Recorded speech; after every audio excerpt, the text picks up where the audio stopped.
Pagi ini kita mau membaca Alkitab kembali dari kitab Zefanya pasal 2 ayat 1 hingga dengan ayat yang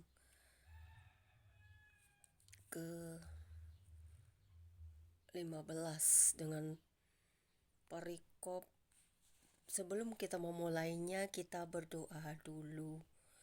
Bapa kami yang di surga, kembali dengan sukacita pagi ini kami mau dengar firman-Mu. Urapi kami ya Bapa untuk dapat mengerti, memahami, dan merenungkan firman-Mu, agar firman-Mu dapat menjadi pelita dan kekuatan bagi hidup kami, menjadi rema, dan juga firman-Mu dapat menjadi kekuatan dan hidup di dalam kami, agar kami dapat menjadi pelaku-pelaku firman-Mu. Terima kasih Bapa di surga, dengan urapan Roh Kudus-Mu, biar firman-Mu melekat dalam hati dan jiwa kami selamanya. Terima kasih Bapa, di dalam nama Yesus, Roh Kudus-Mu bekerja untuk hidup kami selamanya. Haleluya. Amin. Pembacaan firman Tuhan hari ini terambil dari kitab Zefanya pasal 2 ayat 1 hingga dengan ayat yang ke-15 dan pasal 2 ayat 1 hingga dengan ayat yang ketiga dengan perikop seruan untuk bertobat yang berbunyi demikian. Bersemangatlah dan berkumpullah, hai bangsa yang acuh tak acuh. Sebelum kamu dihalau seperti sekam yang tertiup, sebelum datang ke atasmu murka Tuhan yang menyala-nyala itu, sebelum datang ke atasmu hari kemurkaan Tuhan. Carilah Tuhan, hai semua orang yang rendah hati di negeri, yang melakukan hukum-Nya. Carilah keadilan, carilah kerendahan hati. Mungkin kamu akan terlindung pada hari kemurkaan Tuhan. Kemudian Zefanya pasal 2 ayat 4 hingga dengan ayat yang ke-15 dengan parikop baru, hukuman atas bangsa-bangsa yang berbunyi demikian. Sebab Gaza akan ditinggalkan orang dan Askelon akan menjadi sunyi. Asdod akan dihalau penduduknya pada rembang tengah hari dan Ekron akan bangkirkan. Celakalah kamu penduduk daerah tepi laut, kamu bangsa Kreti. Terhadap kamulah firman Tuhan ini, hai Kanaan, tanah orang Filistin. Aku akan membinasakan engkau sehingga tidak ada lagi pendudukmu.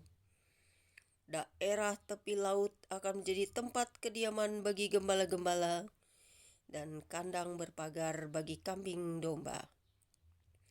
Daerah pinggir laut akan menjadi kepunyaan sisa-sisa kaum Yehuda.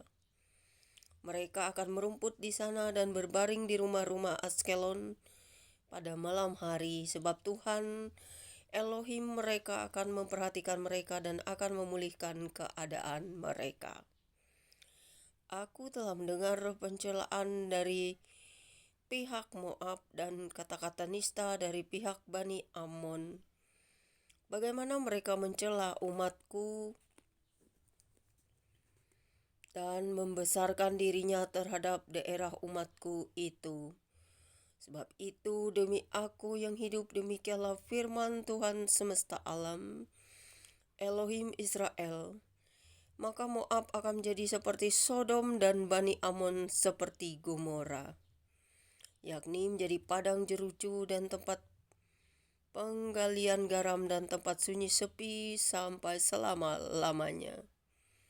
Sisa-sisa umatku akan menjarah mereka, dan yang masih tinggal dari bangsaku itu akan memiliki mereka sebagai warisan.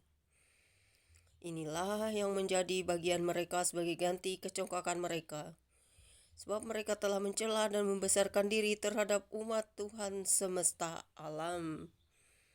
Tuhan akan mendahsyatkan mereka, sebab Ia akan melenyapkan para Allah di bumi, dan kepadanya akan sujud menyembah setiap bangsa daerah pesisir masing-masing dari tempatnya. Kamu pun, hai orang Ethiopia, akan mati tertikam oleh pedangku. Ia akan mengacungkan tangannya terhadap utara, akan membinasakan Asyur dan akan membuat Niniwe menjadi tempat yang sunyi sepi, kering seperti padang gurun. Dan di tengah-tengahnya akan berbaring kawanan binatang, yakni segala macam binatang hutan, baik burung undan maupun burung bangau, dan akan bermalam di hulu tiangnya. Burung ponggok akan berbunyi di tingkap, burung gagak di ambang pintu, pemapan dari kayu aras telah tersingkap. Itulah kota yang beria-ria, yang penduduknya begitu tentram dan yang berkata dalam hatinya, hanya ada aku dan tidak ada yang lain. Betapa dia sudah menjadi tempat yang tandus, tempat pembaringan bagi binatang-binatang liar. Setiap orang yang lewat daripadanya akan bersuit dan mengayun-ayunkan tangannya. Sedemikian pembacaan firman Tuhan pagi hari ini. Terima kasih Bapa di surga, biarlah firman-Mu selalu menjadi kekuatan dan melekat di hati dan jiwa kami, untuk kami dapat merenungkannya, menjadi rema dan kekuatan bagi hidup kami. Terpujilah Engkau Tuhan semesta alam, Elohim Israel, yang menyertai setiap langkah kami, sampai seluruh dunia ini ke ujung bumi satu dan lainnya, yang bertata di hati dan jiwa kami, menjadi Tuhan dan Juru Selamat kami. Di dalam Yesus Kristus, haleluya, amin.